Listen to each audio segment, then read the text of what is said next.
समन्ता चक्रवालेषु अत्रा गच्छन्तु देवता सद्धम्मं मुनिराजस्य सुनन्तु सग्गमोक्खदं ධම්මස්සවන කාලෝ අයං බදන්තා ධම්මස්සවන කාලෝ අයං බදන්තා ධම්මස්සවන කාලෝ අයං බදන්තා නමෝ තස්ස භගවතු අරහතු සබ්බ ධම්මේසු අප්පටිහත ඥානචාරස්ස දස බලධරස්ස චතු වේසාරජ්‍ය විසරදස්ස සබ්බ සත්තුත් තමස්ස ධම්මිස්ස රස්ස ධම්ම රාජස්ස ධම්මස්සාමිස්ස තථාගතස්ස සබ්බඤුනෝ සම්මා සම්බුද්දස්ස නමෝ තස්ස භගවතු අරහතු සබ්බ ධම්මේසු පටිහත ඥානචාරස්ස දස බලධරස්ස චතු වේසාරජ්‍ය විසරදස්ස සබ්බ සත්තුත්තමස්ස ධම්මිස්ස රස්ස ධම්ම රාජස්ස ධම්මස්සාමිස්ස තථාගතස්ස සබ්බඤුනෝ සම්මා සම්බුද්දස්ස නමෝ තස්ස භගවතු අරහතු සබ්බ ධම්මේසු අප්පටිහත ඥානචාරස්ස දස බලධරස්ස චතු වේසාරජ්‍ය විසරදස්ස සබ්බ සත්තුත් තමස්ස ධම්මිස්ස රස්ස ධම්ම රාජස්ස ධම්මස්සාමිස්ස තථාගතස්ස සබ්බඤුනෝ සම්මා සම්බුද්දස්ස සද්ධර්ම ශ්‍රාවක කාරුණික ගුණගරුක බෞද්ධ පින්නතුනි බොහෝම ශ්‍රද්ධාවෙන් යුක්තව සියලු දෙනාම සූදානම් වෙන්නේ තිලෝගුරු ශාන්තිනායක සම්මා සම්බුදුරජාණන් වහන්සේ විසින් ලෝක සත්වයන් පිළිබඳව අසීමිත දයාවෙන් කරුණාවෙන් මෛත්‍රියෙන් යුක්තව අවබෝධ කරගෙන දේශනා කොට වදාළ පරම ගම්බීර වූ ශ්‍රී සද්ධර්ම රත්නයෙන් බොහෝම පුංචි කොටසක් දේශනා කරවගෙන ධර්ම ගෞරවය පෙරදරි කරගෙන දේශනාගත ධර්මයේ ශ්‍රවණය කරන්නත් එසේ ධර්ම ශ්‍රවණය කිරීමෙන් ලැබෙන අවවාද අනුශාසනා තම තමන්ගේ ජීවිතවලට එකතු කරගෙන වඩාත් නිවැරදි මෙලව ජීවිතයක් සකස් කරගන්නත් නිවැරදි වුණ මෙලව ජීවිතයක් තුලින් සුගතිගාමී වූ පරලොව ආයිති භවයකින් සැනසෙන්නත් අවසානයේ ප්‍රාර්ථනා කරන බෝධියෙන් සැප සහිත ප්‍රතිපදාවෙන් ඊ타ම ඉක්මන් භවයක උතුම් චතුරාර්ය සත්‍ය ධර්මයේ අවබෝධ කරගෙන මේ සංසාරයෙන් එතර වීමේ බලාපොරොත්තුවත් ඇතුව ඒ උතුම් බලාපොරොත්තු උතුම් ප්‍රාර්ථනා එලෙසින්ම මුදුන්පත් කර ගැනීම සඳහා උතුම් වූ ධර්ම දානානිසංසයත් ධර්ම ශ්‍රවණානිසංසයත් ඔබේ ජීවිත කාලය තුල ඔබ විසින් රැස් කරගත්ත අනිකුත් සියලුම පුණ්‍ය ධර්මයන්ගේ ආනුභාවයත් හේතු වේවා කියලා ප්‍රාර්ථනා කරනවා. පින්නතුනි, අද මේ ධර්ම දේශනාවේ මාතෘකාව හැටියට මම යොදා ගන්න කල්පනා කළේ අපේ බුදුරජාණන් වහන්සේ දේශනා කොට වදාළ ධම්මපද පාළියේ සහස්‍ර කියන වර්ගයේ සඳහන් වෙන තවත් උතුම් ගාථා රත්නයක්.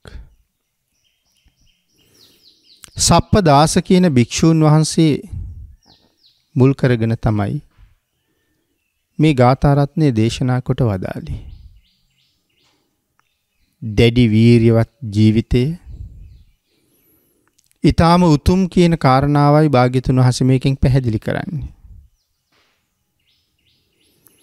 යෝචේ වස්ස සතං ජීවේ කුසීතෝ හීන වීරියෝ ඒකාහං ජීවිතං සෙය්‍යෝ විරිය මාර බතෝ දල්හං.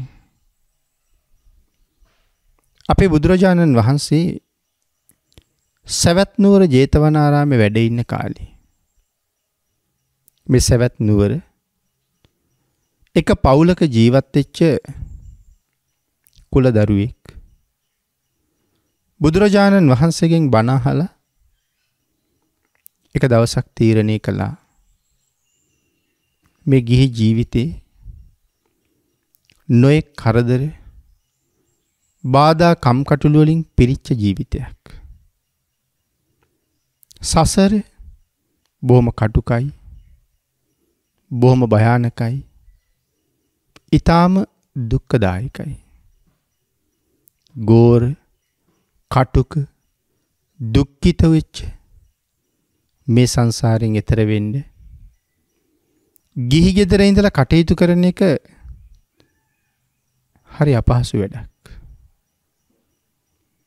ඒ නිසා පැවිදි වෙන්න තිබුණොත් මට මේ සසර මග කෙරවල කරගන්න පහසුයි. එහෙම හිතලා මේ කුලදරුවා මව්පියන්ගෙන් අවසර ඉල්ලගෙන බුදුරජාණන් වහන්සේ ළඟට ගිහිල්ලා කාරණාව සඳහන් කරලා සම්බුද්ධ ශාසනයේ පැවිදි ජීවිතය ලබා ගත්තා. වැඩි කල් ගත වෙන්න කලින් අති උතුම් උපසම්පදා සීලයේද සමාදන් වුණා. ඒ කියන්නේ පැවිදි වෙනකොට වයස සාමාන්‍යයෙන් අවුරුදු 20කට ආසන්න කාලයක ඉඳ ඇත්තේ. දැන් උපසම්පදාවෙන් කෙටි කාලයක් ගෙවිලා ගියා. මේ වෙලාවේ නැවත වතාවක් පැවිදි ජීවිතය පිළිබඳව කලකිරීමක් ඇති වෙනවා. ඒ නිසා කල්පනා කරනවා මේ ගිහි ජීවිතයක් තුල ඉඳලා මරණයට පත් වෙනවට වඩා පැවිද්දෙක් හැටියටම මැරෙන්න තිබුණොත් ඒකත් හරි උසස්. දැන් ඒතර මේ ගිහි ගෙදර යෑමේ තද බල අවශ්‍යතාවයකුත් නෙමෙයි. නමුත් මෙහෙම ගත කරන කාලයේ ජීවිතය පිළිබඳව තමයි මේ උකටලි බව ඇති වෙන්නේ. අවශ්‍ය වෙලා තියෙන ගිහි ගෙදර යන්න නෙමෙයි. පැවිද්දෙක් හැටියටම මරණයටපත් වෙන්න. ඒ මරණය ඉක්මන් කරගන්නයි අවශ්‍යයි. ඒ සඳහා උපායක් කල්පනා කර කර හිටියා. කොහොමද මැරෙන්නේ කියලා. එක දවසක් දන්හලට ගිහිල්ලා දන් වළඳලා ආපහු එන ගමන් භික්ෂුන් වහන්සේලා වගේක් විහාරයේ ගිනිහල් ගේ ඇතුලේ හිටපු නාගයෙක් දැකලා මේ නාගයා මෙතනින් ඉවත් කරන්න කියලා හිතාගෙන බොහොම අමාරුවෙන් නාගයා කලගෙඩියකට දාගෙන කට බැඳගෙන නාගයා ඈතට ගිහිල්ලා මුදා හරින චේතනාවෙන් අරන් යනවා. එතකොට අර භික්ෂුන් වහන්සේ දැක්ක මේ කලයක් උස්සගෙන යනවා. අර භික්ෂුන් වහන්සේලාට කතා කරලා අහනවා මොනවද ඔය කලේ? කොහාටද ඔය කලේ අරන් යන්නේ? අර භික්ෂුන් වහන්සේලා සඳහන් කළා ගිනිහල් ගේ ඇතුලේ හිටියා බොහොම විස සහිත නාගයෙක්, විස ගෝර නාගයෙක් හිටියා. ඒ නාගයා ගෙනහිල්ලා බැහැරලන්න තමයි මේ කලියට දාගෙන අරන් යන්නේ කියලා. ඒ වෙලාවේ උන්වහන්සේගේ හිතට ආවා මේක මට හොඳ අවස්ථාවක්. මේ සර්පයාලව්ව දෂ්ට කරවගෙන මැරෙන්න පුළුවන්. එහෙනම් කියනවා ඔය කලේ මට දෙන්න. සර්පයා බැහැරට දාන කාර්යය මම කරන්නම් කියලා උන්වහන්සේගෙන් කලේ ඉල්ලගත්තා. කලේ ඉල්ලගෙන තමන්ගේ කුටියට ගිහිල්ලා මේ සර්පයාලව්ව දෂ්ට කරව ගන්න හිතාගෙන කලේ ඇතුළට අත දාලා උත්සාහ කළා අත දැම්මහම දෂ්ට කරයි කියලා. සර්පයා දෂ්ට කළේ නෑ. නැවත තමන්ගේ අතින් සර්පයා කලේ ඇතුලේ මේ අත පෙරලන්න පටන් ගත්තා. කේන්ති ගිහිල්ලවත් දෂ්ට කරයිද බලන්න. ඒත් පින්නතුනි සර්පයා දෂ්ට කරන්නේ නෑ උන්වහන්සේට. උන්වහන්සේ ඒ වෙලාවේ නැවත අත දාලා සර්පයා එළියට අරගෙන සර්පයාගේ හිස අනික් අතින් වීරිය කරලා සර්පයාගේ කට ඇරවලා තමන්ගේ ඇඟිල්ලක් සර්පයාගේ කටට දැම්මා. මේ සර්පයා ඒත් උන්වහන්සේට දෂ්ට කළේ නෑ. උන්වහන්සේට තරහ ගියා. උන්වහන්සේ හිතුවා මේක ණයෙක් නෙමෙයි. මේ ගැරණියෙක්. එමෙ කියලා සර්පයා ඇතට දැම්මා. අර භික්ෂුන් වහන්සේලා පස්සේ අහනවා ඔබ වහන්සේ සර්පයා මුදා හැරියද? සඳහන් කළෝ මුදා හැරියා. ඒක ණයෙක් නෙමෙයි ගැරණියෙක් නේ කියලා කිව්වා. උන්වහන්සේලා කියන මොනවා කියනවද ඔබ වහන්සේ? ඒ ණයෙක්. අපි කොච්චර අමාරුවෙන්ද කලයට දාගත්තේ. අනික කලයට දාන්න යන වෙලාවේ පිඹලා පෙන ගොබේ පෙන්නලා තමන් ණයෙක් බව ප්‍රදර්ශනය කළා. දරුණු විදිහට හැසිරුණා. ගැරණියෙක් නෙමෙයි ණයෙක්. ඔබ වහන්සේ කොහොමද මේ ණයෙක් නෙමෙයි කියලා කියන්නේ? උන්වහන්සේ කියනවා ඒ සර්පයාලව්ව දෂ්ට කරගන්න මං කොච්චර උත්සාහ කරාද? අත දාලා බැලුවා කලයට දෂ්ට කළේ නෑ. කලේ ඇතුලේ සර්පයා එහාට මෙහාට පෙරලා උත්සාහ කළා දෂ්ට කළේ නෑ කේන්ති ගිහිල්ලවත්. බැරිම තැන මං උගේ කට ඇරලා මගේ ඇඟිල්ල කට ඇතුලටත් දැම්මා ඒත් දෂ්ට කළේ නෑ. ණයෙක් නම් දෂ්ට කරන්න එපා ඌ ගැරණියෙක්මයි කියලා කියනවා. ආන් ඒ වෙලාවේ උන්වහන්සේලා කල්පනා කළා ඇයි දෂ්ට නොකළේ?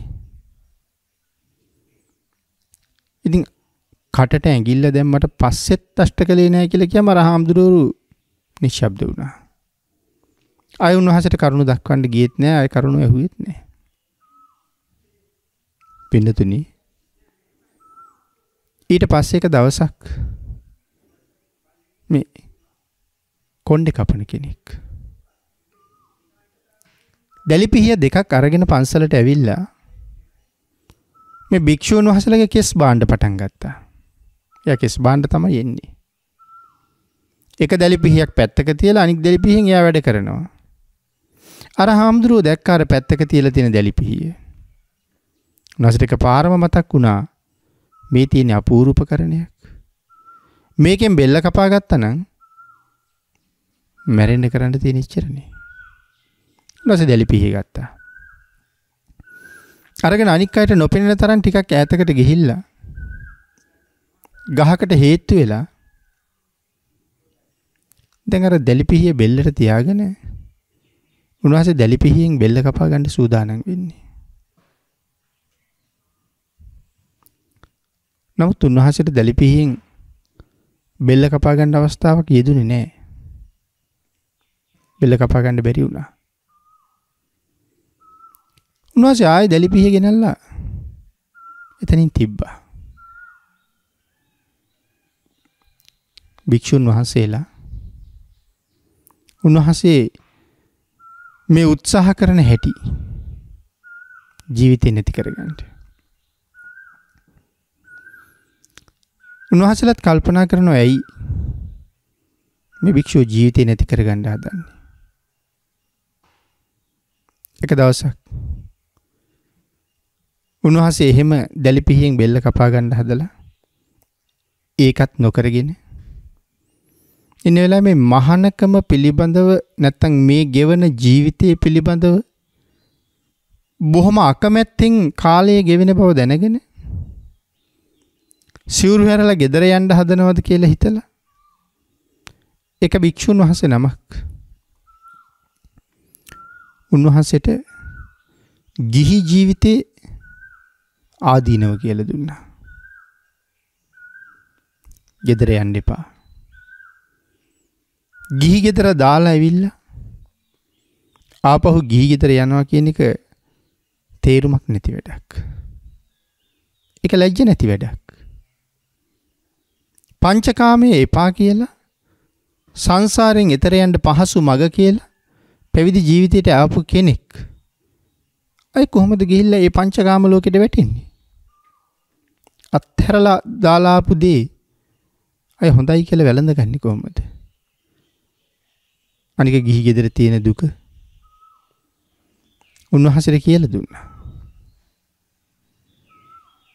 උන්වහන්සේ තීරණය කළා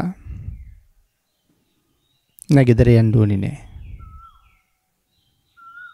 උන්වහන්සේ අර ගිහි ගෙදර පැවිදි ජීවිතය ගැන කලකිරීමෙන් ගෙදර යනවා කියන චේතනාවෙන් හිටපු වෙලාවේ කෙස් රැවුල් බාලා නැහැ. සිවුරු පිරිකර හොදලා නැහැ. ඒව තන තන දාලා දූවිලි වැදිලා කිලුට වෙලා. දැන් ආපහු ගිහි වෙන චේතනාවකුත් නැහැනේ. උන්වහන්සේ ඊට පස්සේ අර සිවුරු පිරිකර ටික ඔක්කොම අරගෙන ගිහලා හොඳට හේදුවා. හොද ඉන්න වෙලාවේ ගිහි ගෙදර ආදීනව උන්වහන්සේට කියලා දුන්න භික්ෂුන් වහන්සේ එතෙන්ට ආවා. ඒ භික්ෂුන් වහන්සේ අතින් සඳහන් කළා ස්වාමීනි මම හිතාගෙන හිටියේ ගිහි වෙලා යනකොට මේ සිවුරු පිරිකර ඔක්කොම ඔබ වහන්සේලාට දීලා යන්න. දැන් ආයෙ මම ඒක හොදනවා මොකද දැන් මම යන්නේ. අර හාමුදුරුවන්ට හිතුණා අනේ මොහු ගිහි ගෙදර ගියා නම් අපිට කොච්චර ලාභයක්ද? මේ සිවුරු පිරිකර ඔක්කොම අපිටනේ. එහෙම කල්පනා කළා. එහෙම කල්පනා කරලා නැවත වතාවක් ඒ භික්ෂුන් වහන්සේ අර භික්ෂුවට කියනවා ඇවැත්නි මේ මහාන ජීවිතේ හරිම කරදරයක්. කොයි තරම් දුක් ගොඩක් මේ ජීවිතය ඇතුලේ තියෙනවද? පාත්‍ර කබලක් අරගෙන හැමදාම පිණ්ඩපාතේ යන්න වෙනවා. හැමදාම පිණ්ඩපාතේට නොගියොත් එදාට කෑමක් නැහැ. බඩගින්න ඉන්න වෙනවා. පිණ්ඩපාතේ වැඩියත් මිනිස්සු බත් හැන්දක් දුන්නත් පස්සේ ඒ දුන්නු එක කියලා බයින මිනිස්සු කොච්චර ඉන්නවද? තන තන ඇවිද හිඟා කකා ගෙවන ජීවිතයක්. බැනුම් අහහ ගෙවන ජීවිතයක්. මෙහෙම කියා දැන් මේ පැවිදි භවයේ තියෙන දුක අර භික්ෂුන් වහන්සේට ආපහු කිය ගිහි ගෙදර ගැන උනන්දු ඇති කරනවා. අපි ගිහි ගෙවල් වල හිටියනම් ආවාහයක් වෙලා දරුවෝ මල්ලු හදාගෙන ඔවුන්ගෙන් මුල් කාලේ ඔවුන්ගේ සුරතල් බලලා පස්සේ කාලේ ඔවුන්ගේ සැලකිලි සත්කාර ලැබමින් අපූර්වට ජීවත් වෙන්න තිබ්බා. එහෙම කිය උන්වහන්සේට ගිහි ගෙදර ආදීනව කීවා. උන්වහන්සේ කල්පනා කළා මේක පුදුම කතාවක්. මුන්වහන්සේ මට කලින් කීවා ගිහි ගෙදර යන්න එපා ගිහි ගෙදර දුකක් කියලා. දැන් මට කියනවා මේ පැවිදි ජීවිතයේ දුකක්. බැනුම් අහහා ගෙවෙන ජීවිතයක්. ගිහි ගෙදර මීට වඩා හොඳයි කියලා. එදා පැවිද්ද වර්ණනා කරපු උන්වහන්සේගේ මුඛයෙන්ම අද මට ගිහි සැප වර්ණනා කරනවා. මොකද්ද මේකට හේතුව? උන්වහන්සේ කල්පනා කළා මගේ සිවුරු පිරිකර වලට තියෙන තණ්හාවයි මේ තියෙන්නේ. මම ඒක දීලා යන්න හිතුවා කියලා කීවනේ. දැන් තෘෂ්ණාව ඇති වෙලා ඒක ගන්න තමයි ආපහු මං ගෙදර යවන්න හදන්නේ. උන්වහන්සේ එහෙම කල්පනා කරගත්තා. අපි මුලින් මතක් කළානේ. උන්වහන්සේ දැලි පිහියක් අරගෙන බෙල්ල කපා ගන්නත් උත්සාහ කළා කියලා. දැලි පිහියෙන් බෙල්ල කපා ගන්න ලෑස්ති වෙන වෙලාවේ පිහිය බෙල්ලට තියාගෙන උන්වහන්සේ ආවර්ජනය කළා මෙතෙක් රැකපු සීලය ගැන. අපි මුලින්ම කතා කළානේ. උන්වහන්සේට තියෙන්නේ මේ ජීවිතෙන් සමුගන්න එකයි ප්‍රධාන අරමුණ කියලා. ඒ නිසා උන්වහන්සේ බෙල්ල කපා ගන්න කලින් මෙතෙක් රැකපු සිල් ආවර්ජනය කළා. පින්නතුනි මේ වාගේ ජීවිතේ නැති කරගන්න නොයෙක් උපක්‍රම උන්වහන්සේ භාවිතා කළත්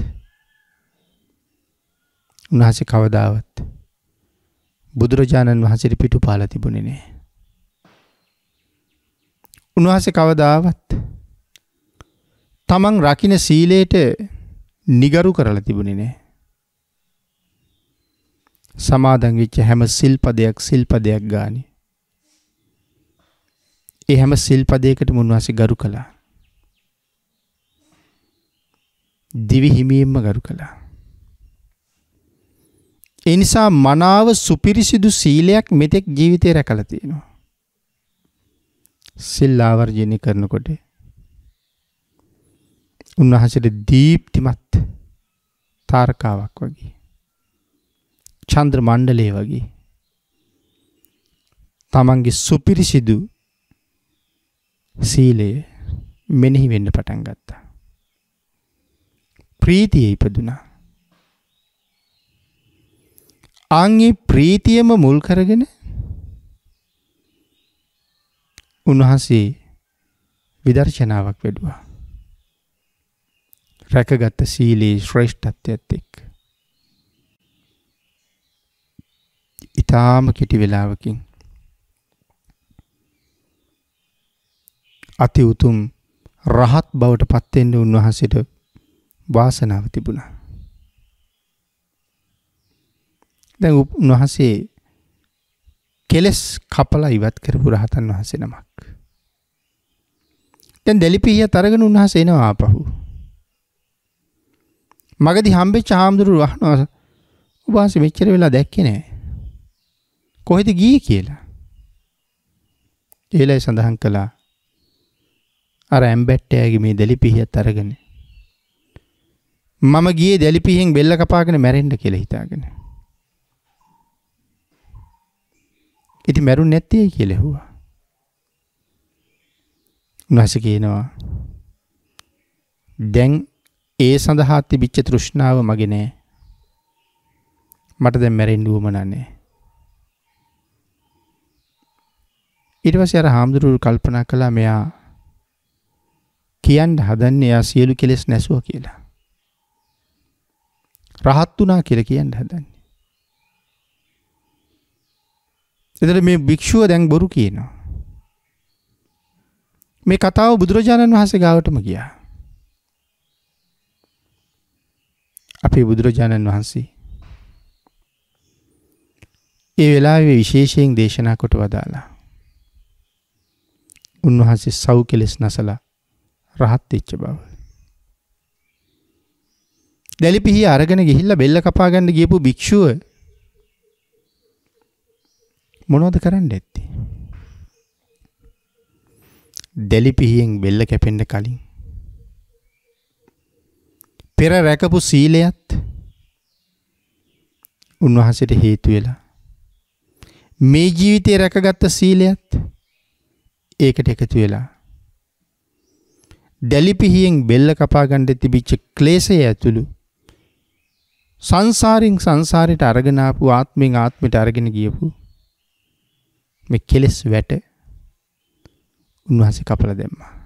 විදර්ශනා නුවණින් ඒ ක්ලේශයන් කපලා ඉවත් කළා. කෙලෙස් කපලා ඉවත් කළාට පස්සේ බෙල්ල කපා ගන්න ක්ලේශයක් ඉතුරු නැහැ. ඉතින් භාග්‍යතුන් වහන්සේ කරුණ පැහැදිලි කරලා උන්වහන්සේ අති උතුම් රහත් බෝධිය ලබාගත් බව, පිරිනිවන් පාණ්ඩ සුදුසු භික්ෂුවක් බවට පත්වෙච්ච බව බොහොම සතුටින් දේශනා කොට වදාලා. භික්ෂුන් වහන්සේලා අහනවා, ස්වාමීනි, ඒ තරම් ඉක්මනට රහත් වෙන්න හැකියාව තිබ්බනම් මොහු ඒ ජීවිතේ නැති කරගන්න හැදුවේ. ස්වාමීනි, මොහුට අපි සර්පෙක් දුන්න වෙලාවේ අපි විසිකණ්ඩ ගෙනියන සර්පයා මොහු ගත්තා. ඒ සර්පයා ලව්ව දෂ්ට කරවගෙන ජීවිතේ නැති කරගන්න උත්සාහ කළා. නමුත් සර්පයා දෂ්ට කළේ නෑ. ඒකට හේතුවක් තියෙනවද ස්වාමීනි? භාග්‍යතුන් වහන්සේ මතක් කළා, මහණෙනි, මොහු පෙර භවයක බොහොම ධනවතෙක් හැටියට ජීවත් වෙන කාලේ මේ සර්පයා මොහුගේ දාසයා. එදා දක්වපු දාස බව, හාම්පුතාගෙන් ලැබිච්ච සැලකිලි සත්කාරය, මේ කාරණාව නිසා තමයි මේ සර්පයා දෂ්ට කරන්නේ නැත්තේ. ඊළඟට අහනවා, ස්වාමීනි, මේ භික්ෂුව දැලිපිහි අරගෙන ගිහිල්ලා බෙල්ල කපා ගන්න හැදුවා. ඊට කලින් උකටලී වෙලා සිවුරු ඇරලා යන්නත් කල්පනා කළා. පස්සේ කාලේ, "ඇයි ස්වාමීනි, මේ ජීවිතෙන් රහත් වෙන්න තරම් පින් තියෙන කෙනෙකුට එහෙම උකටලී බවක් ඇති වුණේ?" පින්නතුනි, ඒ උකටලී බව ඇති වෙච්ච හේතුව තමයි පෙර සංසාරේ භික්ෂුන් වහන්සේ නමක් ශාසනයෙන් නිරපණ්ඩ ගිහි ගෙදර ගැන වර්ණනා කරලා තියෙනවා. ශාසනය පිළිබඳව උකටලී බවක් ඇති කරවන්න උත්සාහ කරලා තියෙනවා. අපි අර මතක් කළානේ, සිවුරු ඇරලා යන්න කල්පනා කරපු වෙලාවේ එක භික්ෂුන් වහන්සේ නමක් උන්වහන්සේගේ උකටලී බව නැති කළා කියලා. සිවුරු ටික දෙනවා කියලා දෙන්නයි හිටියේ කියලා කීවට පස්සේ නැවත සිවුරු ගන්න තණ්හාවෙන් ශාසනයට වඩා ගිහි ගෙදර හොඳයි කියලා වර්ණනා කළා කියලා. වර එක ශාසනය වර්ණනා කළා, වර එක ගිහි ගෙදර වර්ණනා කළා. පින්නතුනේ, ඒක අතීත කතාව. දැන් මේ භික්ෂුවට උපසම්පදා වුණාට පස්සේ උකටලී බවක් එනවනේ. ඉතින් භික්ෂුන් වහන්සේලා අහන්නේ, මෙච්චර පින් තිබුණ කෙනෙකුට ඇයි සසුන දාලා යන්න උකටලී බවක් ඇති වුනේ? ඒ වෙලාවේ තමයි මතක් කළේ සංසාරේ මෙන්න මෙහෙම කර්මයක් කරලා තියෙනවා කියලා. අනුන්ගේ උකටලී බවක් ඇති කරවපු නිසා සසුන ගැන, ලෝභ සිත නිසා, සිවුරු පිරිකර ගන්න නිසා මෙදා ඔහුට උකටලී බවක් ආවා. එතකොට එදා භික්ෂුවකට ගිහි ගෙදර වර්ණනා කළෙත් මොහුමයි. ගිහි ගෙදර වර්ණනා කරන්න කලින් සසුන වර්ණනා කළෙත් මොහුමයි. ඒක අකුසලයි මේ උකටලී බව ඇති වෙන්නේ. බාණ්ඩ අකුසල අපි පස්සෙන් එන හැටි. ඊටා කුඩා කියලා හිතන්න කිසිම අකුසලයක් නැහැ. ලොකුද කුඩාද කියලා ભેදයක් නැහැ. සිදු කරන ඕනම අකුසල කර්මයක් මේ සංසාරේ ආපහු අපිට දවසක විඳවන්න සිද්ධ වෙනවා. ලොකු කුඩාද ભેදයක් නැහැ.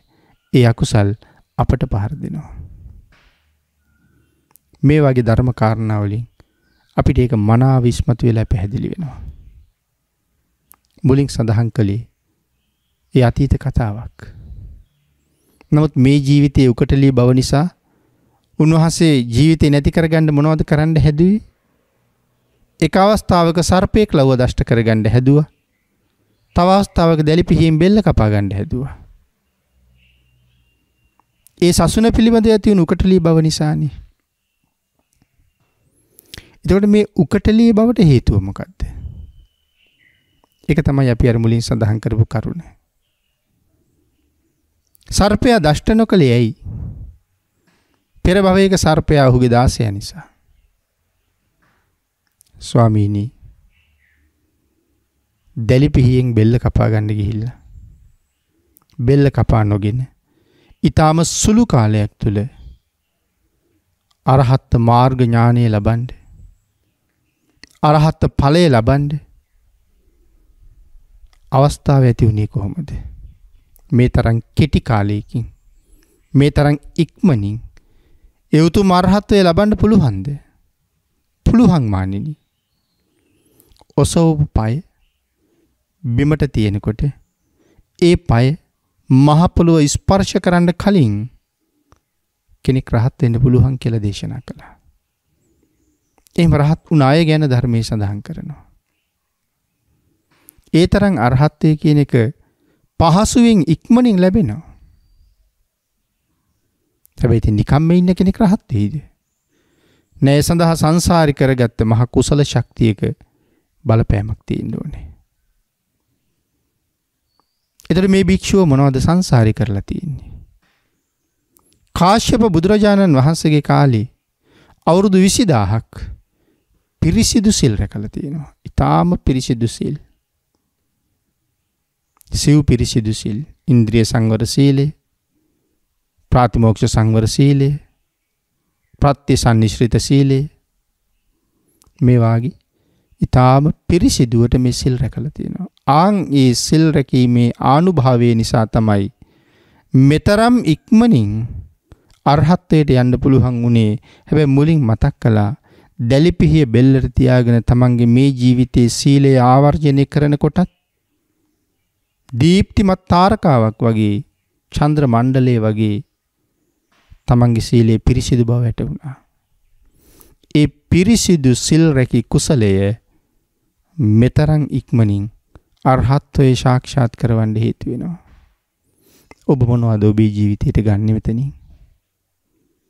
සීලේ බුදුරජාණන් වහන්සේ අපිට මනවින් අනුදැන වදාලා නිත්‍ය වූ සීලයේ පන්සිල්, ඊට අමතරව උපෝසත දවසට අෂ්ටාංග නවාංග දසාංග උපෝසත සිල් සමාදන් වෙන්න පුළුවන්.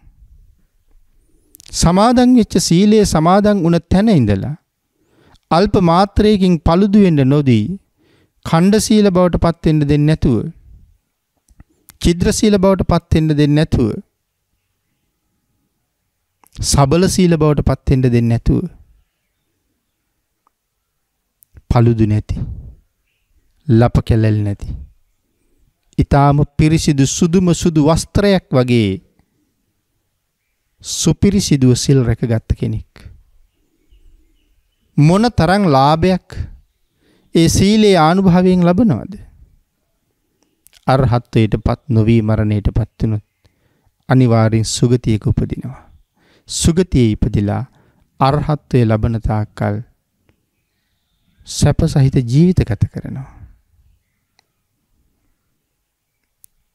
අරහත්ත්වයේ ලබන භවයක් වෙත්නම් ඒ භවය තුල ඊටාම ඉක්මනින් ඒ අරහත්ත්වයේ සාක්ෂාත් කරලා දෙන්න ඒ ආරක්ෂා කරන සුපිරිසිදු සීලය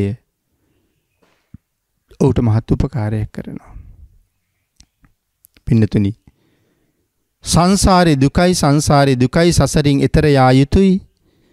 මේ නිතර ඇහෙන වචන අපේ සමාජයේ හුඟක් දෙනෙකුගෙන්. සංසාරයෙන් එතර වෙන්නත් ඕනේ, සංසාරේ දුක බවත් දන්නවා. නමුත් එතර වෙන්න අවශ්‍ය ක්‍රියාව සම්පූර්ණ කරන්නේ නැහැ. ඉතින් සිල් ගුණ ආරක්ෂා නොකර සසරින් එතර විය යුතුයි කියලා කල්පනා කළාට පින්නතේ ඒක වෙන්නේ නැති වැඩක් නේ. දැන් ඔබට මේ ධර්ම කාරණාවෙන් තේරුම් ගන්න තියෙන එක අවස්ථාවක් තමයි මනාව සීලය ආරක්ෂා කරන්න ඕනේ. යටත් පිරිසෙන් පංච සීලයවත් නිවැරදිව ආරක්ෂා කරගන්න ඕනේ. ඒ කියන්නේ දිවි හිමියෙන් ආරක්ෂා කරනවා කියන එකයි. ජීවිතේ ගියත් සිල්පදේ කඩන්නේ. ඒ තරම්ම ගෞරවයක් සිල්පදේ සම්බන්ධයෙන් තියෙනවා. ඉතින් එහෙම සීලයක් අපි රකින්නවද කියලා අපි ආපහු ආවර්ජනය කරලා බලන්න ඕනේ. තාම අපිට එහෙම වීරිය නැත්තම් තව කොච්චර කල් මේ සංසාරේ ඇවිදින්න වෙයිද දන්නේ. සසර ඕන තරම් දිගයිනේ. යන්න පුළුවන් ඕන තරම් සංසාර ඉස්සරහට. හැබැයි ඉතින් සැපදායක නෑ. අතිශයින්ම දරුණු දුක්ඛදායකයි. එතකොට මේ භික්ෂුන් වහන්සේ සම්බන්ධ කතාවේදී අපිට සීලේ වටිනාකම පැහැදිලි කළා. ඒකයි මතක් කළේ අපි උත්සාහ කරමු. ශක්ති ප්‍රමාණයෙන් එතෙන්ට යන්න. මේ කරුණ පැහැදිලි කරලා රැස් වෙච්ච පිරිසට භාග්‍යතුන් වහන්සේ අපූර්ව ධර්ම දේශනාවක් කළා. ඒ ධර්ම දේශනාව සිද්ධ කරන්න බුදුරජාණන් වහන්සේ යොදාගත්ත ධර්ම පාඨයේ ගාථා රත්නය තමයි අපි මුලින් මාතෘකා කරන්න යෙදුනේ. ඒ භික්ෂුන් වහන්සේලා ඇහුවනේ ස්වාමීනි මෙච්චර ඉක්මනට රහත් වෙන්න පුළුවන්ද කියලා. ඒ කරුණ පදනම් කරගෙන තමයි මේ ගාථා රත්නය දේශනා කළේ. යෝචේ වස්ස සතං ජීවේ කුසීතෝ හීන වීරියෝ. මෙතන සඳහන් කළා පිරිහුණු වීරියෙන් යුක්තව යමෙක් 100ක් අවුරුද්දක් ජීවත් වෙනවට වඩා දැඩි වීරියෙන් යුක්තව ගත කරන එක දවස වටිනවා කියලා. පිරිහුණු වීරියකින් යුක්තව 100ක් අවුරුද්දක් ජීවත් වෙනවට වඩා දැඩි වීරියකින් යුක්ත එක දවසක් වටිනවා.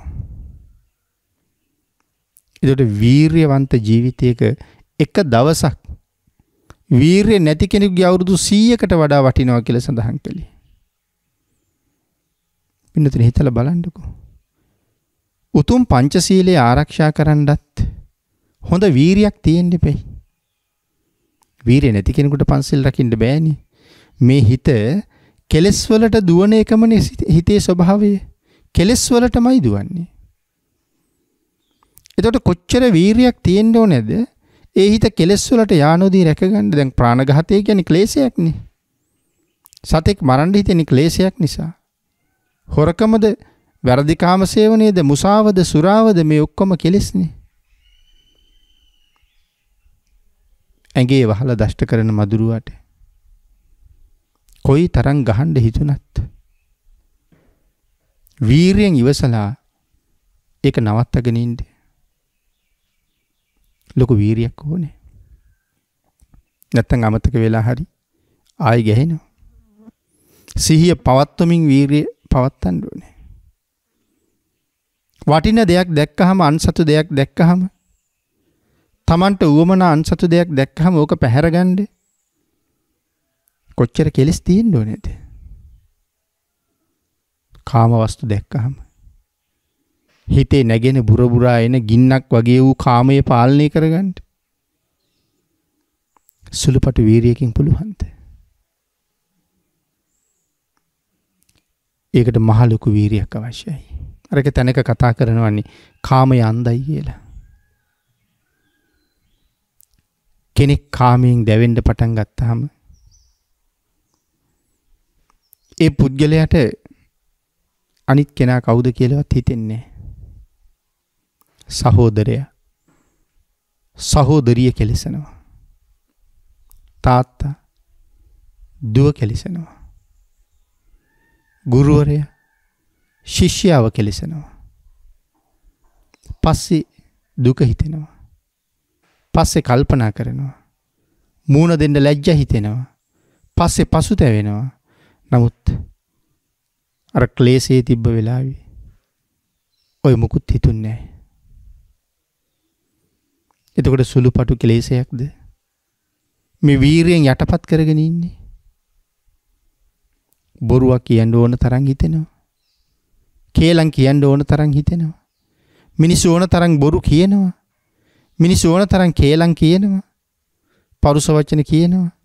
හිස් වචන කියව අල්ලාප සල්ලාපේ යෙදමින් දවස ගෙවලා දාන්න හරි කැමති. කෙලස් නිසා. රාරක් බොන්න මිනිස්සු කොච්චර ප්‍රියයිද? උත්සව කාලෙට සුරා සල්ලඟ පෝලි කෙලස් තියෙන මිනිස්සු. මේ වාගේ මේ කරුණක් දෙකක් සඳහන් කළේ ඔබට හිතන්න හුඟ දේවල් තියෙනවා. නිතර සඳහන් කරනවානේ බණ අහනවා කියලා කියන්නේ ටිකක් අහලා හුඟක් හිතන එකයි කියලා. හිතලා බලන්න මේ සිල්පද 5 ආරක්ෂා කරනවා නම් යමෙක් හරියට මොන තරම් කෙලස් ප්‍රමාණයකින් ඔහු ආවරණය වෙනවද අත්මි දෙනවද කියලා. ඒකට කොච්චර වීරියක් තියෙන්න ඕනේද?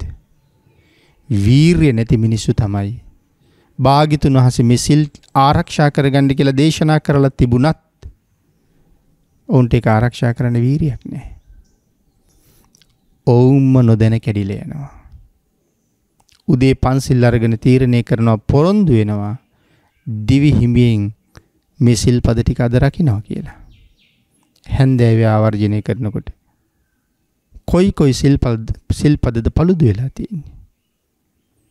එකක්වත් paludu නුණා කියලා සිහියක් තියෙනවා නම් හරි වටිනවා. හැබැයි සිහිය තියෙන්නත් ඕනේ. එතකොට තමයි මේ සිල් කැඩුනා කියලාවත් දන්නේ. සමහරුන්ගේ සිල් කැඩෙනවා දන්නෙත් නැහැ. ඉතින් ඒක නිසා දැඩි වීරියක් තියෙන්න ඕනේ.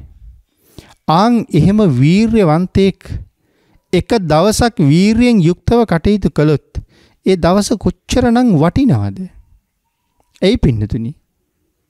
ඔහු මරණයටපත් වුන් සුගතියක උපදිනවනේ. ඒ ධර්මයේ සඳහන් කළේ මොහොතක් පන්සිල් රැකලා සුගතියේ ගියපු සතුල්ල කායික දෙවිවරු ගැන. කාශ්‍යප භාග්‍යතුන් වහන්සේගේ කාලේ හොරු 500ක් ඒ 500 දෙනාට සිල් සමාදන් කරවලා භික්ෂුන් වහන්සේ නමක් ජීවිතේ නැති කලත් මේ සිල් පද කඩන්නේ නැහැ කියලා තීරණය කරන්න කිව්වා. ඒක තමයි උඹලගේ ආරක්ෂාව. ඒ කියන්නේ Tamanට පිටිපස්සෙන් පහර දෙන්න එළවගෙන ඉන්න මිනිස්සුන්ගෙන් ලැබෙන ආරක්ෂාව නෙමෙයි. ගුටි කාලා මැරෙන්න වුණා. හොරු වුණත් මැරුණ කෙනා ඉපදුනේ දෙව්ලොව කියලානේ සඳහන් කරන්නේ. ඔවුන් හොරකම් කරලා මංකොල්ල කාලා කරගත් අකුසල් ගොඩක් තියෙනවා. ඒවා අහෝසි වෙන්නේ නැහැ. කවදා හරි සංසාරේ ඵල දෙනවා නිවන් දකින්න කලින්. නමුත් අන්තිම මොහොතේ සමාදන් වෙච්ච සීලයේ අනුභවයේ ඔවුන් සුගතියට අරන් ගියා. අදත් යම් කෙනෙක් බුදුරජාණන් වහන්සේ ළඟට ගිහිල්ලා තිසරණ සමාදන් වෙලා තිසරණ මත පිහිටලා ප්‍රතිඥාවක් දෙනවා නම් ස්වාමීනි අද මේ මොහොතේ ඉඳලා කවදා හරි මරණ මංචකයේ මේ ජීවිතේ ඉවර වෙනතුරු මොනමම හේතුවක් නිසාවත් මේ සමාදන් වෙච්ච එකම සිල්පදයක්වත් කඩන්නේ නැහැ කියලා. පුදුම පොරොන්දුවක්. ඒ පොරොන්දුව දෙන්න පුළුවන් නම් සඳහන් කරන්නේ කොහොමද? හෘද සාක්ෂියට එකඟවම පොරොන්දු වෙලා නැගිටිනකොට අකුණක් පිපුරුවොත් පිටිපස්සේ ඒ අකුණෙන් මැරුණත් දුගතිය කියන්නේ කියලා. ඒ කියන්නේ ප්‍රතිඥාව දීලා නැගිටිනවා විතරයි. මැරුණත් දුගතිය කියන්නේ බාණ්ඩ සීලේ ප්‍රබලත්වය. කුසලයාගේ ප්‍රබලත්වය. ඉතින් එහෙමනම් එහෙම ජීවිත යම් කෙනෙක් ගත කරනවා නම් එවන් කෙනාගේ එක දවස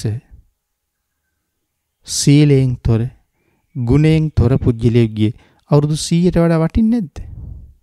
ඔහු අවුරුදු 100ක් ජීවත් වෙලත් යන්නේ නිරේට, මොහු එක දවසක් ජීවත් වෙලා සුගතියට යනවා. එනං ඒ දවස වටිනවා. ඒක තමයි වටින දවස. ඔබ හිතලා බලන්න. ඔබේ ජීවිතේ එහෙම වටින දවස් කීයක් තියෙනවද කියලා? මේ වෙනකොට කොච්චර වයසද? මේ වයස වෙනකොට දවස් කීයක්ද? ඔබ ආවර්ජනය කරන්න. මේ දවස් ගානෙන් ඔබට වටින ජීවිත කීයක් තිබ්බද කියලා. හෘද සාක්ෂියට එකව කතා කරලා බලන්න. වටින ජීවිත කීයක් තිබ්බද කියලා. අපි ගැන ආවර්ජනය කරන්න. මේ දහම් කරුණු වල කොච්චර කරුණු සඳහන් වෙලා තියෙනවද? පින්නතන ඊළඟට සඳහන් කළේ කුසීතෝ හීන වීරියෝ. කුසීතයට හීන වීරිය ඇති පුජ්‍යලයට මේ සංසාරේ පහසු නෑ කෙරවල කරන්න. කාටද මෙතන කුසීතයා කියලා කියන්නේ? අලසයා. පැවිදි වෙච්ච කෙනෙක් නම් වත් පිළිවෙත් කරන්නේ. කටපාඩම් කරන්න තියෙන දේවල් කටපාඩම් කරන්නේ. පාඩම් දෙන වෙලාවට පාඩම් දෙන්නේ නැහැ. බණ අහන්නේ නැහැ. ධර්මය ඉගෙන ගන්නේ නැහැ. ධර්මයේ සත්‍යයනා කරන්නේ. සදහෙන් ගෙනත් දිනදී කුස පුරා වළඳලා ඔහු දවසින් භාගයක් විතර නිදිනවා. ඉතුරු කාලයේ අල්ලාපසල්ලාපේ යෙදෙනවා. තවත් කාලයක් නිකරුණේ ගෙවල දානවා. අර සමහර තැනක සඳහන් කළා ගාථාවක භාග්‍යතුන් වහන්සේ දේශනා කරපු තැනක අත්තනා චෝදයත්තාන තමන්ට චෝදනා කරගන්න කියලා දේශනා කළා. අද දවස කොහොමද ගෙවුනේ? මොනවද කරපු අත? සීලය සම්පූර්ණද? වනපොත් කළාද? ධර්මයේ සත්‍යයනා කළාද? ධර්මයේ ඉගෙන ගත්තද? ධර්මයේ ඉගෙනුවාද? තමන්ගෙන් අහලා තමන්ට චෝදනා කරගන්න කියනවා. නිර්මල සම්මා සම්බුද්ධ ශාසනයේ පැවිද්ද ලබාගෙන පැවිදි කෘත්‍ය සම්පූර්ණ නොකර දායක කාර්කාදීන්ගේ ප්‍රණීත භෝජන වළඳ මේ ගෙවන ජීවිතේ මතු දවසක කොයිතරම් දුක්ඛිත ජීවිතයක් වෙනවද? ඒකයි දේශනා කළේ. සිල් ගුණ රකින්න නැතුව වත් පිළිවෙත් කරන්න නැතුව ගත කරනවා නම් යමෙක් පැවිදි වෙස් ගත ජීවිතයක්. ඒ හම්බ වෙන සිව්පසේ පරිහරණය කරනවට වඩා ඒ දායකයන් හම්බෙන දාන වේල අනුභව කරනවට වඩා ගිනි අඟුරු අනුභව කරන්න ඒක සැපයි කියලා. කුසීතෝ හීන වීරියෝ. කම්මැලිකමින් වීරිය නැතුව මේ ජීවිතය ගෙවිලා යනවා. වීරිය නැති නිසා කම්මැලි වෙලා තියෙනවා. ඒකයි මේ සඳහන් කරන්නේ. ඊළඟට සඳහන් කළේ කාම විතක්ක. යම් කෙනෙක් කාම විතර්කයන්ගේ ගැලිලා කාමයට එක්ක ජීවත් වෙනවා. පංචකාමයේම ආවර්ජනය කර කර ජීවත් වෙනවා. තිබුණොත් හොඳයි කියලා හිතනවා. කොහොමද ලබන්නේ කියලා හිතනවා. අනුන්ගේ කාම වස්තු ගැන ලෝභ සිතින් කටයුතු කරනවා. රාගය පාලනය කරගන්න බැරුව අකුසල කර්මයන්ගෙන් ජීවිතය පුරව ගන්නවා. නිවන දිහාට මොහොතක් යනකොට නිරය දිහාට වුන් දිගු කාලයක් ඇවිදගෙන යනවා. මොහොතක් නිවනට යනකොට දිගු කාලයක් නිරේ පැත්තට යනවා. සඳහන් කළා කාම විතක්ක, ව්‍යාපාද විතක්ක, විහිංසා විතර්ක. අනුන් නසන්න, අනුන්ගේ ලාභේ නැති කරන්න. මේ වගේ නොයෙක් දේවල් කල්පනා කරනවා, ද්වේෂ සිතින් කටයුතු කරනවා. ඒ වෙනුවෙන් සඳහන් කළා මොකද්ද මේ කාම විතක්ක? මන වඩන රූප, ඇහැ සනසන රූප, කන පිනවන ශබ්ද, දිව සනසන රස, නාසය පිනවන සුවඳ, කය සනසන පහස, පංච ඉන්ද්‍රියන් සතුටු කරන පංචකාම වස්තු. කාම විතක්ක. මේවා පිළිබඳව හිත හිතා සොය සොයා කටයුතු කරනවා. ව්‍යාපාද විතක්ක. මොනවද මේ ව්‍යාපාද විතර්ක කියලා කියන්නේ? අපි සඳහන් කළා ව්‍යාපාදී කියන්නේ ද්වේෂයේ පදනම් කරගෙන අනුන් නසන චේතනාවනේ. මෙතන සඳහන් කරනවා අනිත් අය නැසෙත්වා යම් හැඟීමක් ඔහු ළඟ තියෙනවා නම් ඒ විදිහට ඒ මේ ව්‍යාපාදේ නිසාමයි එහෙම හිතන්නේ. ඔවුන් නැසෙත්වා කියන ප්‍රාර්ථනාවත් එක්ක ඔවුන් අසන්ඩ බොහොම වීරිය කරනවා, උත්සාහ කරනවා, උපාය යොදනවා. එහෙම ජීවත් වෙන අය ඉන්නවා. ඊළඟට සඳහන් කළා විහිංසා විතක්ක. අනුන්ට හිංසා පීඩා ඇති වෙන යම් දේ කෙරුමට හා කෙරවීමට හිතා කටයුතු කරනවා. මෙන්න මේ විදිහේ ජීවිතයක් ගත කරනවා නම් යම් කෙනෙක් කාම විතර්ක, ව්‍යාපාද විතර්ක, විහිංසා විතර්ක. එහෙම ගත කරන ජීවිතය ඊටාම නිෂ්ප්‍රයෝජන, තමන්ට අනර්ථකාරී ජීවිතයක්. නමුත් දල්හං විරියං, දැඩි වූ වීරිය, එළඹ සිටි සිහියෙන් යුක්තව කරන කටයුත්ත පිළිබඳව මන අවබෝධයෙන් යුක්තව තමන් කවුද කියන තීරණය මත දැඩිව පිහිටලා මේ සංසාරයෙන් එතර යන්න වීරිය වඩමින් යම් කෙනෙක් කටයුතු කරනවා නම්, එහෙම වීරියවන්තව කටයුතු කරන ගිහියාගේද පැවිද්දාගේද ජීවිතය හරි ශ්‍රේෂ්ඨයි. ගිහි ජීවිතය තුලත් දියුණුවක් කරා ගමන් කළා නම් ලෞකික දියුණුවක්, ලෝකෝත්තර දියුණුවක් ඒ වීරියවන්තයෙකුටමයි. ඒ වගේම තමයි පැවිද්දෙකුගේ ජීවිතයත් දියුණු වුණා නම් ඒ වීරියවන්තයෙකුගේ ජීවිතයක්මයි. තමන් වීරියවන්තද?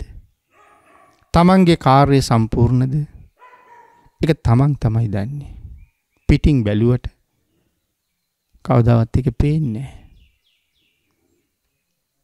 ඇඳුමින්, ගමනින්, යාන වාහන වලින්, දේපොළ වලින් ඔවුන්ගේ වීරිය පේන්නේ නැහැ. ඔහු කවුද කියන කාරණාව ඔහු තමයි හොඳ ආකාරවම දන්නේ. පිටට මෙහෙම පෙනෙනවා වුණාට ඔහුගේ අභ්‍යන්තරය කොහොමද කියලා.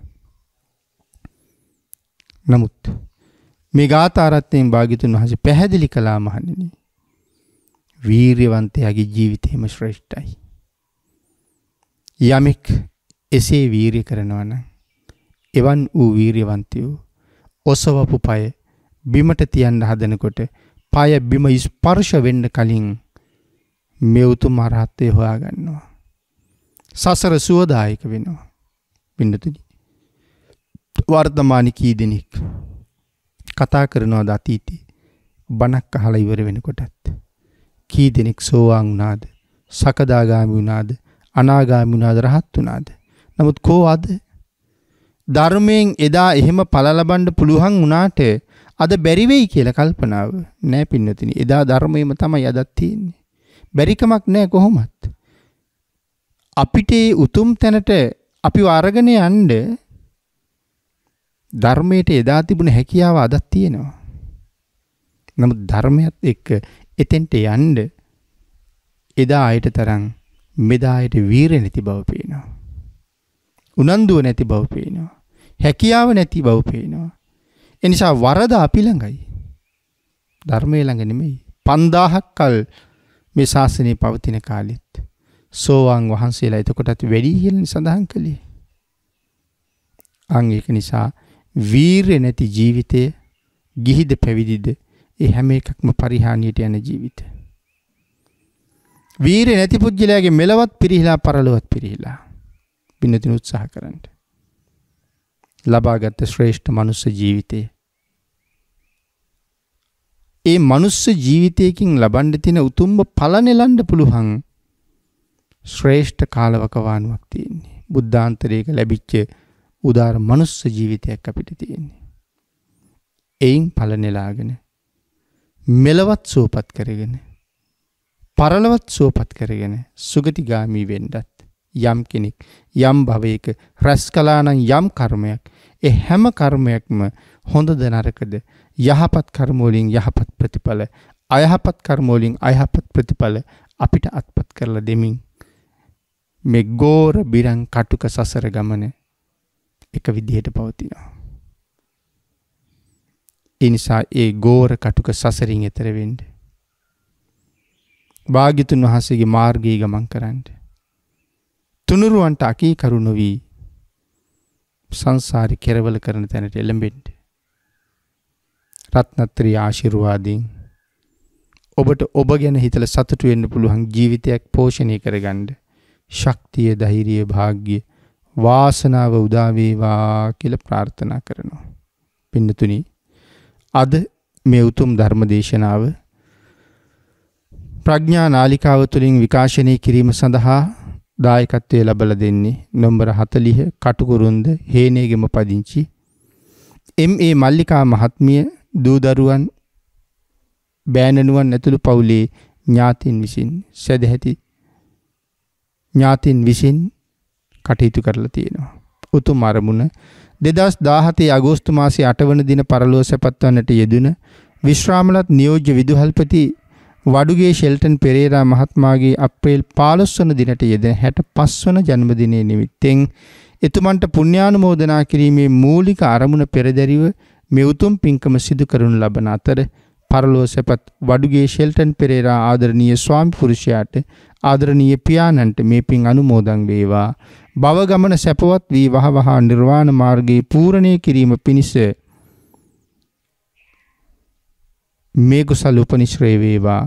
වඩුගේ සාපින් පෙරේරා සීලට් ප්‍රනාන්දු දෙමව්පියන් ඇතුළුව මියගිය සහෝදරයන්ටද M.A. ජෝකින් Appuhami M.A. මේරිනෝනා M.A. Rupasinghe M.A. Gunapala ඇතුළුව මියගිය සියලුම ඥාතීන්ට මේ පින් අනුමෝදන් වේවා. දේශකයාණන් වහන්සේටද දායකත්වයේ දරූ අය ඇතුළුව පවුලෙහි සියලුම දෙනාටත් මේ පින් අත්පත් වී නිදුක් නිරෝගී සුවපත් භාවයේ චිරජීවනයේ සැලසේවා කියලා ප්‍රාර්ථනා කරලා තියෙනවා. ධර්මදේශනාවේ දායකත්වයේ දරන M.A. මල්ලිකා මහත්මිය ඇතුළු දූ දරු පිරිස පින් අනුමෝදන් කළ සියලු දෙනාටම පින් අනුමෝදන් වේවා. ආශිර්වාද කළ සියලු දෙනාටම රත්නත්‍රයේ ආශිර්වාදයෙන් නිදුක් නිරෝගී භාවයේ චිරජීවනයේ උදා වේවා. ඊ타ම ඉක්මන් භවයක ඊ타මත්ම කෙටි කාලයකින් සැප සහිත ප්‍රතිපදාවකින් උතුම් අමා මහ නිවනින් සැනසීම සඳහාම මේ කුසල් හේතු වාසනා වේවා කියලා ප්‍රාර්ථනා කරමු. ආකාසට්ඨා ච බුම්මට්ඨා දේවා නාග මහිද්దికා පුඤ්ඤන්තං අනුමෝදිත්වා චිරං රක්ඛන්තු ලෝක සාසනං දේවෝ වස්සතු කාලේන සස්ය සම්පatti හේතුච පීතෝ භවතු ලෝකෝ ච රාජා භවතු ධම්මිකෝ රාගක්ඛයෝ නිබ්බානං